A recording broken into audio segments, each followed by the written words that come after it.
So this right here is an all new MG ZS EV, and it not only gets a bigger battery pack but also carries on the design changes from the Ester. So in this video I will be telling you all about the changes in terms of design, features and its battery and the range performance. So let's get on with it, and let's start with the exteriors first. So the major changes have only been done to the front and rear profiles of the ZS EV facelift. Overall, the car remains intact, similar to the model it replaces. However, on the front we get a similar styling as we have seen with the MG Ester. Save for the fact that the grille this time is enclosed. The charging port, which used to reside in the center of the grille, has now moved to the side, and this is how you open it. And from here you can get the AC and DC charging ports. Down below the MG logo we also get the 360-degree parking camera, and interestingly there is also a radar on the lower part of the grille. However, this particular car, or I'd say the new ZS EV facelift, doesn't get the standard ADAS features with the Ester on the other end gets. So MG has stripped down on that feature to save some cost maybe. Other than that, we get auto LED headlamps and rain sensing wipers along with some lane keep assist feature to help you drive safer on the road. Talking about other changes on the front profile, we get slimmer LED headlights with a triangular LED DRL pattern, again similar to the Ester, and there are some air dams on the lower part of the bumper as well to improve airflow and improve the aerodynamics of the car. On the side, the only major change being the addition of 17-inch styled wheels. Why I am saying so? Because the earlier car used to come with proper alloy wheels. However, with the new ZS EV facelift, we get styled wheels on top of alloy wheels just to aid in aerodynamics and also save some cost. From the back, you will be easily able to identify the new ZS EV facelift just because of these gorgeous set of LED tail lights, which have a 3D effect in them, along with a very dynamic kind of LED pattern, which looks particularly great in my opinion in night, of course. MG is rather infamous for their abnormal badging pattern on the both the fenders. On the front we get the electric badging, but the rear of the car gets the internet inside badging, which is an overkill in my opinion. But nonetheless, the overall stance of the ZS EV facelift is rather interesting because surely it doesn't feel like a very robust and a tall riding SUV like some of the likes of the Nexon and the Hyundai Creta, but the overall size of this vehicle gives it a very prominent stance on the road. Now let's hop inside the vehicle to know all about its features and the space on the inside. So here on the interiors, the 2022 MG ZS EV is quite reminiscent of the recently updated MG Ester. First of all, as you can see, there is a new and a bigger touchscreen infotainment system. This one measures 10.1 inches in size. It gets both Android Auto and Apple CarPlay, although I would have liked if it also supported wireless connectivity for both the feature.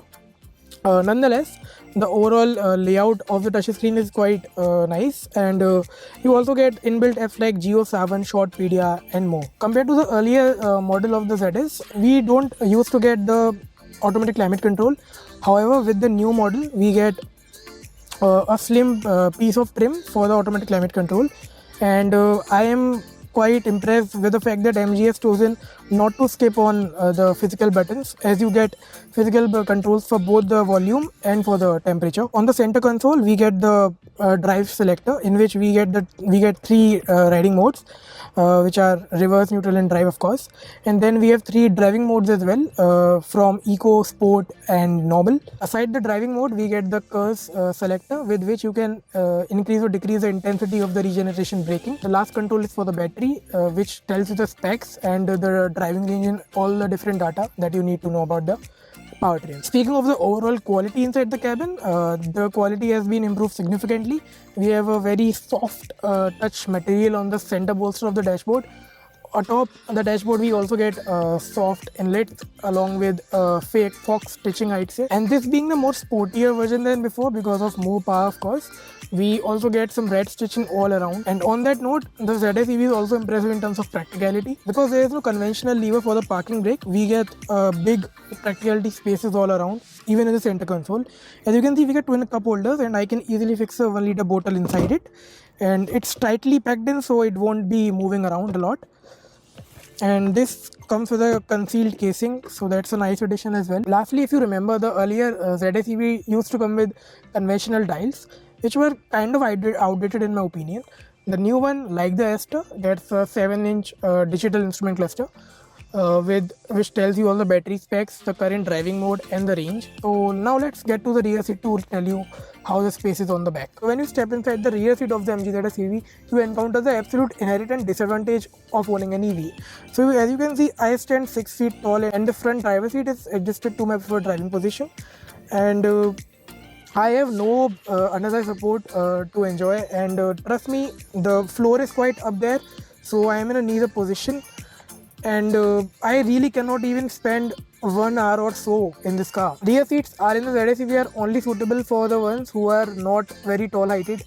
If you are above 6 feet, trust me, this is not the kind of position you would be loving to be in. But apart from that, the overall ambience of the cabin is just spot on, ergonomically and everything as well.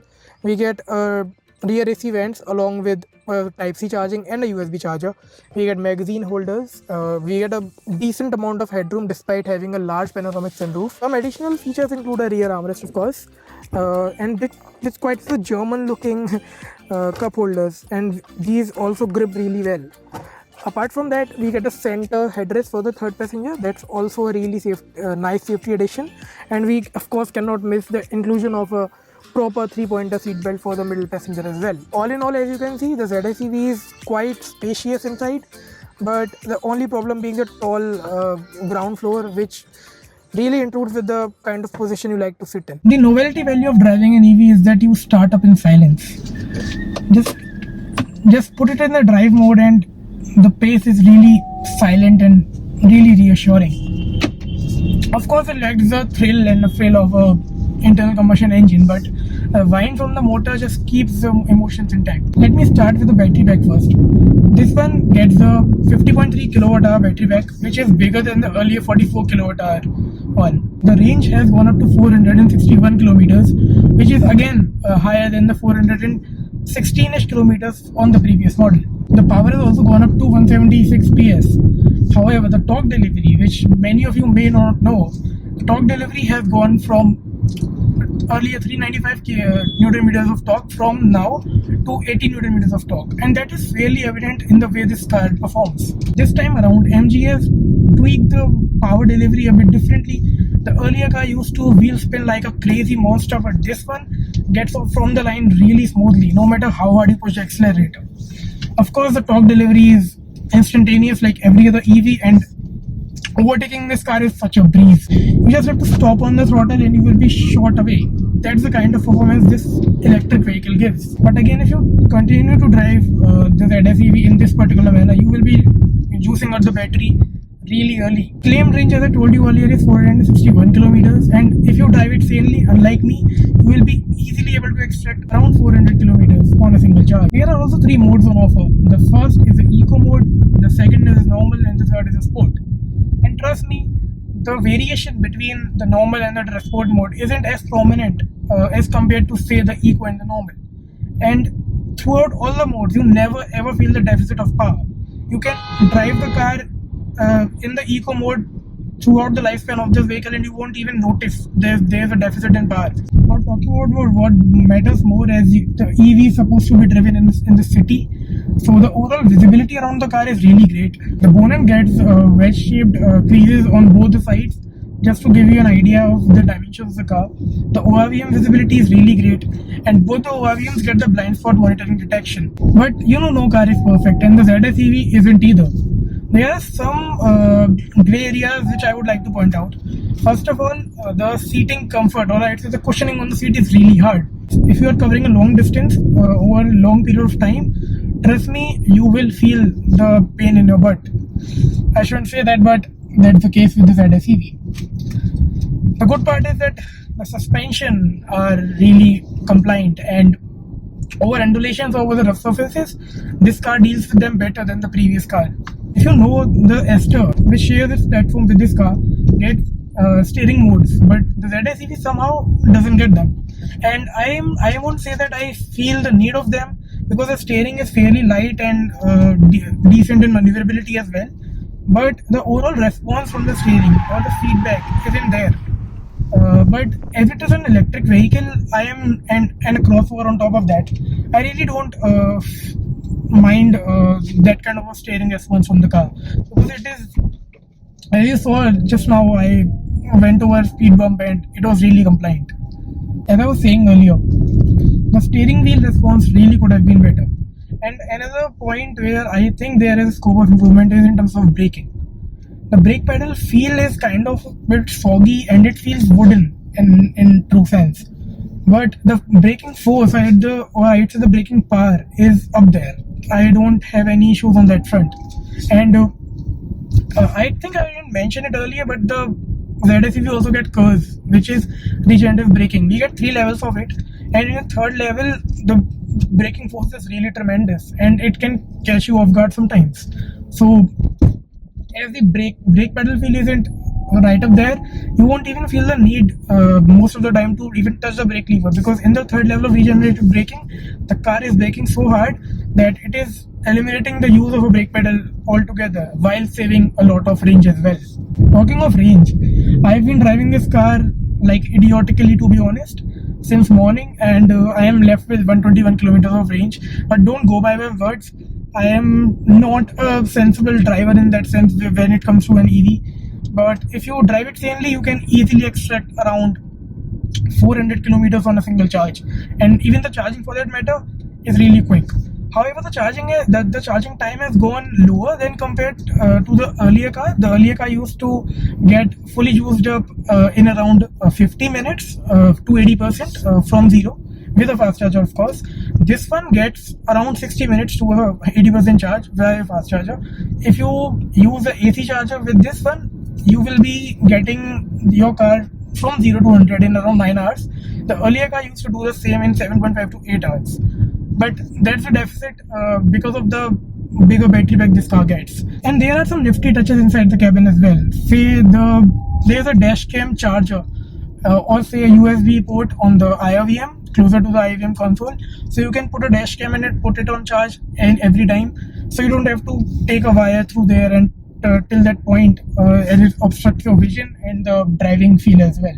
And MG could have offered an electronic IRVM. This car does away with the day-night IRVM with a manual function. So that's something to work upon, but nonetheless, I'm pretty impressed with this car. It rides really good. It has a really powerful electric motor. The battery pack is very dense, hence giving more range than before. And overall, driving this car is such a pleasure. Trust me, EVs may seem very boring and very artificial, but when you are under a city limit, there's nothing better than an EV. Because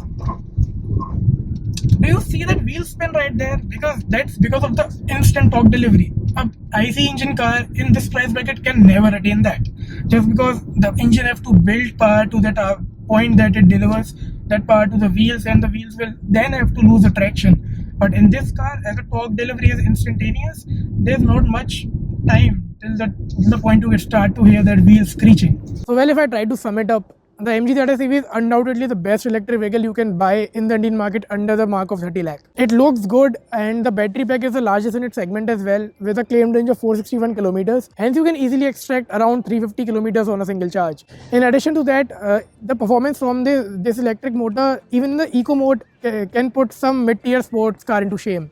The acceleration is really addictive, and the way it pulls, especially while overtaking, is simply astonishing. Of course, EVs are in a nascent stage in India, and there is a lot of miles we have to go through to achieve that electric infrastructure. But there has to be a start at some point, and the MG ZSEV is a perfect way to start your EV journey. I hope you like this video, and if you did, please like this one and share it with your friends as well. And I will see you in the next one. Till then, drive safe.